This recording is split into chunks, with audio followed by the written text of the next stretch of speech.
Today we're going to talk about that very subject economically. I don't know, this little book changed my whole economic life. I read this book 1,000 years ago. I don't have an idea what's in it now, word for word, but I remember some principles taught in this book that impacted my behavior once we got out of school and got married and got after life. After the formula, which was from David Haight and J. Paul Getty, which is what? Get up early. Say it out loud. Get an education. Find your oil. Make your mark so you can be used and serve, okay? Next to that formula, how to make my mark in life, happened to a great extent from reading. Reading, pondering, copying, studying, watching what other people did. This little book was probably the most influential book I read that helped me as a very young man how I was going to try to become economically self-reliant at an early age. That was one of my goals. One of my, if you read my Constitution, go find it. It's not very high on the list, but somewhere down the middle of my Constitution that you have a copy of on Blackbird, it says, I am financially independent, doesn't it? That's a very high value to me. It was something I wanted to do early in my life. I wanted to become eligible and able to be able to serve at a young age whenever I wanted to do in life. And to do that, it meant that I needed to find a way to get myself enough self-reliance opportunities that I could be independent. And I don't want you to equate self-reliance with being rich. It has nothing to do with it. Richness probably will destroy you. You know, when it talks about the poor man, the rich man getting into heaven, he's probably right. So I'm not talking about the love of money or the love of riches or how big a pile you got. We're going to talk today about how to become economically self-reliant. One of your values ought to put, I am financially independent. Hope it's in your list already you're doing. Underneath that, you're going to have some long-term and short-term goals. I will, by the age of 35 or 55, whatever you want to put in there, I will be financially independent. And you put a date in there, put a time in there. And we'll discover in a minute what that really means. What does financial independence mean? And we'll talk about that before we're through today. Again, it's not being rich, it's being independent. And so you'll have some goals. What are you going to do long term with age you're going to be independent? What are you going to do this year? Intermediate goals might be this year. This year I'm going to get my education. I can't add much to my financial empire while I'm in school. But I'll have an education year done before I'm through. And maybe I'll do a little bit on the side of the other things we'll talk about in a minute. But you need to be working on and having some goals set. And then when you get paid today, tomorrow, whatever you get paid, we'll talk, what are you going to do today about it? And we're going to visualize that in just a minute, okay? When you say being financially independent, do you mean like ready for retirement? I'll tell you, I'll describe it as we go, okay? Good question. I'll tell you as we go. You'll have an answer to that for sure. Two principles in this book before I get into it. And I'll give you, you can just use the map here in a minute, but two principles in here that I've never forgotten. And I just want to use them to begin our study today. Number one, it's pay yourself first. Now, why does that offend you Mormons? Okay, so George Clayson's not a Mormon, so he didn't have any problem with saying first, okay? The way I adapted that in my life, I said, pay yourself first out of that which is yours. So if you add that to your deal, then obviously the Lord gets his share first. All he's asked for is his percentage to demonstrate your faith. He gave it all to us, right? Give a piece of it back to demonstrate your faith. And then out of that which is left, for our discussion, pay yourself off the top of that.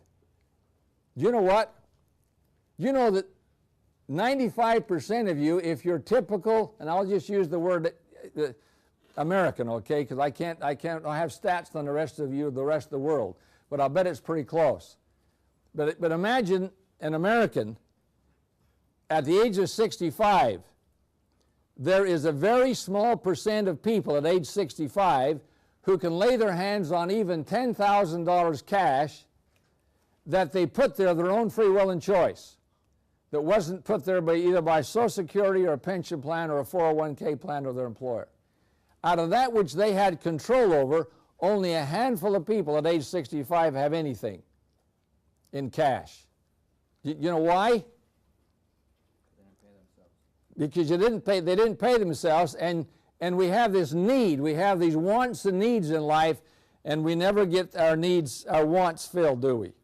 Our wants are always big-time deals. So that was a big important. We'll get to it in a minute. Pay yourself first out of that which is yours is principle number 1. And if you take to number 2, which is, question? Paying yourself first, is that necessity or is want involved in necessity? Again, let me see if I don't answer as we go, okay? Number 2, and it's on the bottom of your screen, I think. A part of what you earn is yours to keep.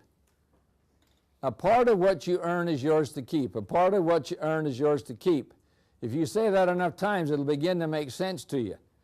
A part of what you earn is yours to keep, meaning that a part of what you put away when you pay yourself first. Now, you'll get mad at me here for a minute because you'll say this is idiocracy, but don't leave till we get through. A part of what you put away, you will never touch in your entire lifetime. And you're saying to yourself, gee, this is going to be a fun class. Brother Richie's going to tell us how to make money, but we put it away, we never get to touch it. Well, let me convince you before we're through that you'll understand how magical that is and why you will have a fund of some sort, an investment account of some sort that you will never touch, the principal. A part of what you earn is yours to keep, meaning that you keep it as principal until the return on that investment account, we'll talk about in a minute, exceeds what you need to have annually to live on. That makes sense? Not yet, say. Okay, let's talk about it. Remember the 2 rules. Pay yourself first, part of what you earn is yours to keep. I'm going to give you a simple way to do this and then tell you a few quick stories. This is my little drawing of how we did it in our family. Now I say that to you, and I want to tell you this works. I promise you this will work under any income, under any vocation, in any country. Now that's a wild statement to have you no idea what goes on in Japan and elsewhere in the world, okay? Only thing I can tell you is I know the principles will get you there under any condition in any society if you'll work the principles. Most of you, though, will cheat and never get there unless you really make a commitment in your constitution and then go out and execute what we're going to talk about today. And I promise it'll work. I'll tell you more about that in a minute. I suggest it all begins with work. The Lord said what? We work by the sweat of our brow. If you're already in a line to inherit a fortune, then you can skip this lecture, okay? If you don't want to go to work to earn it, to make it work. If Daddy's going to give you Sister Lithgow's here with her mom and dad today. If Daddy Lithgow's going to give her a fortune when she gets married, and he's got a fortune, by the way. Kid, that's a little bit of a joke. He's close. Okay. If you're going to inherit it and you don't want to work for it, then this won't make a lot of sense. But I hope there's nobody in that room that's in that league, because we got to go to work. It's based on a premise, and we've come down to a celestial world where we're going to go to work. And when we go to work, we're going to hopefully work for something of value that somebody will pay us, either for the service or our contribution, our manufactured good, or what our commission, whatever it is. We're going to get paid for our work. And that's the reason why you're going to school, is so that your value of your work is going to go up from a warehouse guy or gal throwing boxes at $7.50 an hour working at the PCC. Nothing wrong with that, but it won't get you rich, okay? If that's your lifelong profession, you're in trouble, because $7.50 an hour won't get you there. Can't live on it. So you got to increase your value so someone will pay you more for what you're worth. That's why you're going to school. So first of all, you got to say, I've got to go to work. I got to find my oil in life. What am I going to do to make my mark in? And I'm going to go to work. When you get paid for that service or that hourly work or whatever you do in life, you got to make some decisions what you do with it. I'm suggesting on the board a simple plan. This could work with envelopes. I know people have done this with envelopes. So it doesn't have to have a bank account attached to it, but you have to have the discipline to say, how am I going to make this work? And it really is divided into 3 accounts. 3 envelopes, 3 accounts, whatever you want to do. You got 3 things. Number 1, you've got yourself an independence account, which is where we're going to talk about first. You've got yourself a budget account where you pay all your bills from every week, every month, whenever you get between paychecks.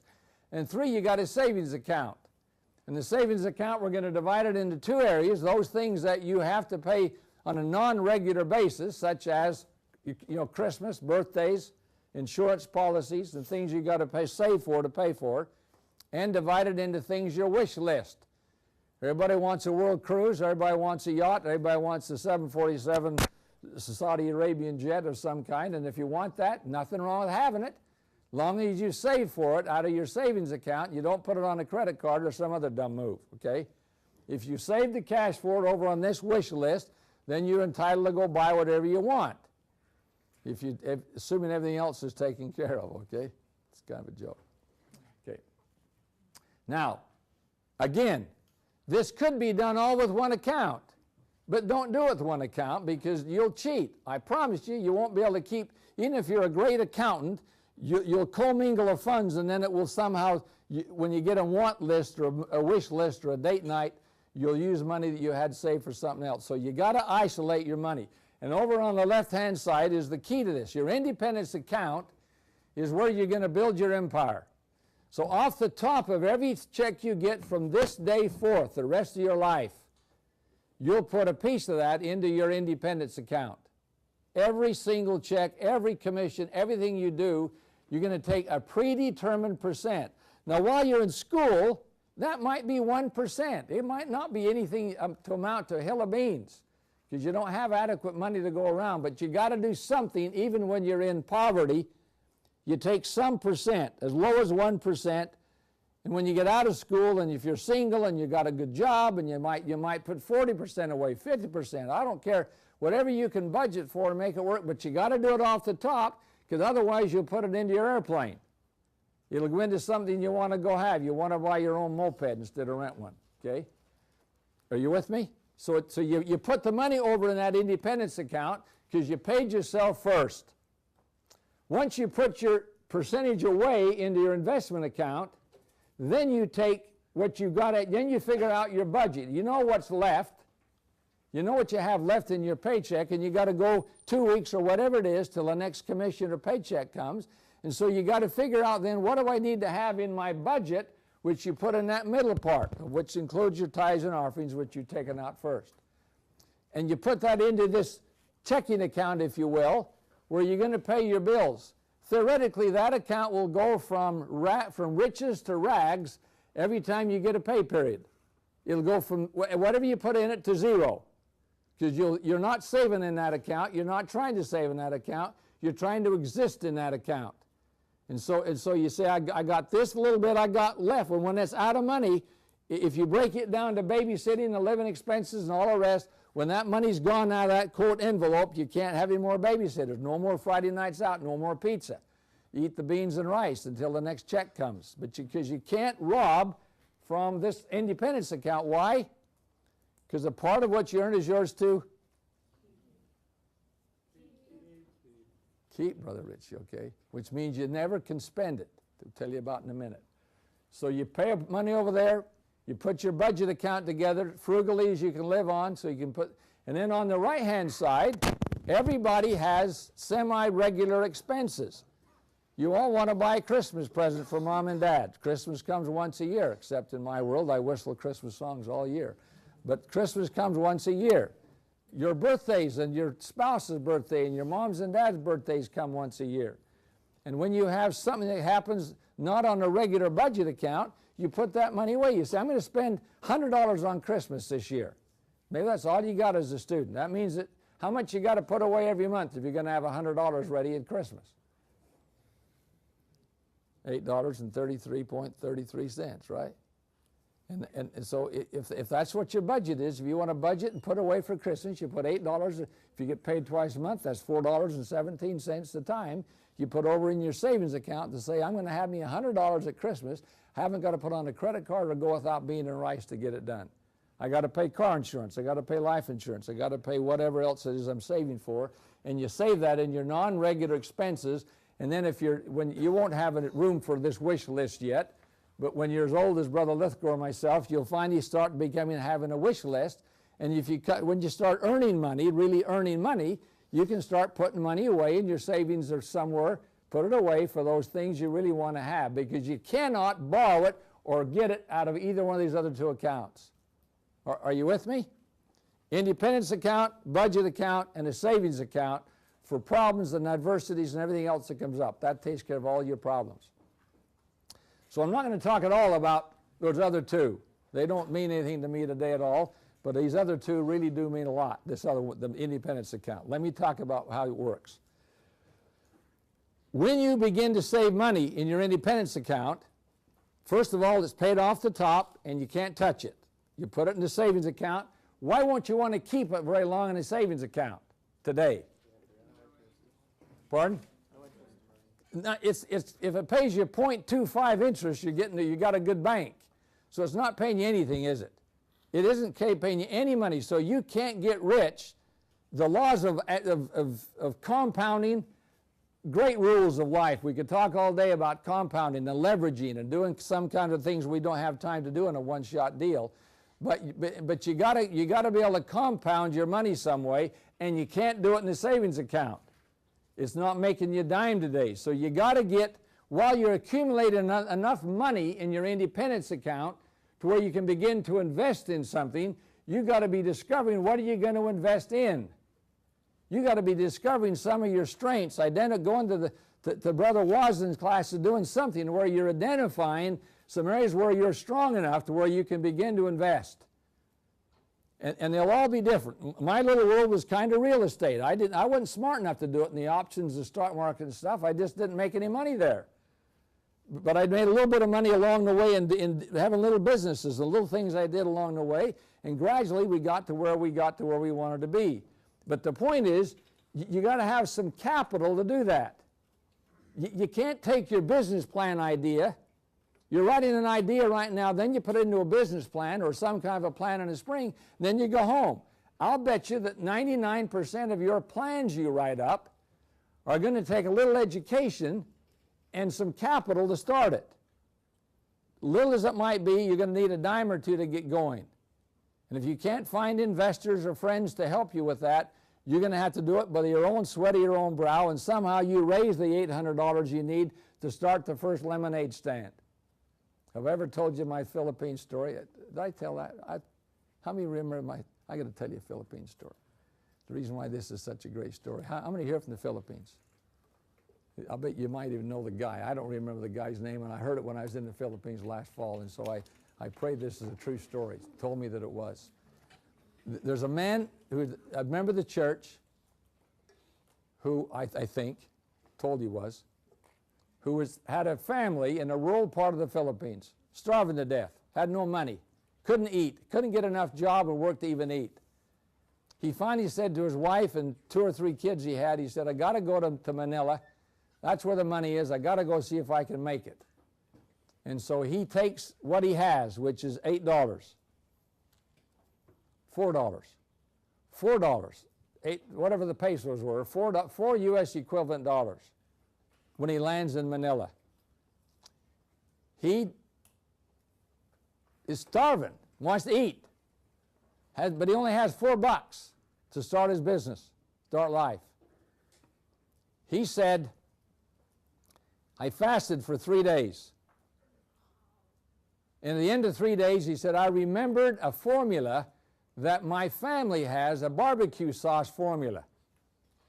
He said, I went into the store and I bought the basic ingredients for 1 little bowl full of the sauce, and the rest of the money I put into chicken breast to put the grill. Then he borrowed a grill from a friend and put it on the corner of a street corner in Manila, the Philippines, and cooked up his $4 worth of chicken with his $1 worth of barbecue on it, sauce. Sold it. Guess what? He now had $8. He sold his $3 chicken and his $1 barbecue sauce for $8. Now he's got 8. Now he takes his first $1 he made and goes in the store and buys him some beans and rice and eats his first meal in 4 days since he got to Manila. Put the other $7 back into inventory, back onto the street the next day, double it again. Now he's got $14, $15, whatever. And this story goes on until finally, after a month or so, he had enough money to buy his own barbecue, give his loaner back to the friend, and then he had enough money left over, and he said, to buy him a cart. So now he has a cart, a barbecue, that his balance sheet says cart, barbecue, barbecuer, whatever, and inventory, chicken, barbecue sauce. And he's now, but he owns it all. It's all his.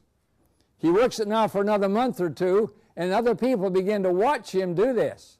He begins to prosper, send money home. Somebody comes to him and says, Brother Jones, I'd like to do that. And so Brother Jones says, Peter, I'll tell you how I'll do it. I got enough money now. I'll buy you a cart and a grill and a little money for inventory. You go do the work today.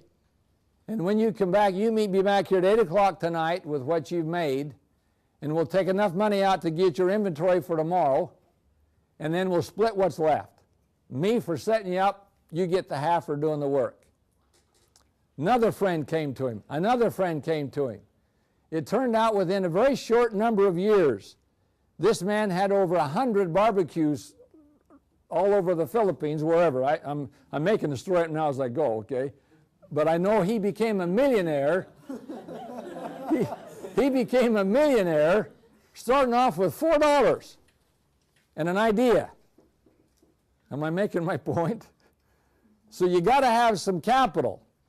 But while you're thinking with your capital you're going to put it together, because you got it over in your independence account, you're thinking of your ideas you're going to use when you get a few dollars put together, and you're learning from Brother Wasden, you're learning from your banker, your insurance people, your entrepreneurs, your friends, you're reading the newspapers, you're watching everything you can to see, where am I going to, where's my oil? What can I be better at than anybody else's for a while? Where's my oil? And so then as you finally get enough money in your gold account, your independence account, you can now say, I can now buy my first grill. And so you now take the money out of your gold account, your independence account, and you go invest it in your grill, the Kahuku grill, mopeds, whatever it is. You go invest it and it becomes an investment in your gold account. Becomes part of your portfolio. 100 barbecue stands, whatever. And now, if you're good at what you're doing, if you have a business down there now, or some investments down there now they will start making you some money too, hopefully, right? Dividends or profits or commissions. And so that money, the profit you make off your investment, you put back up in your savings.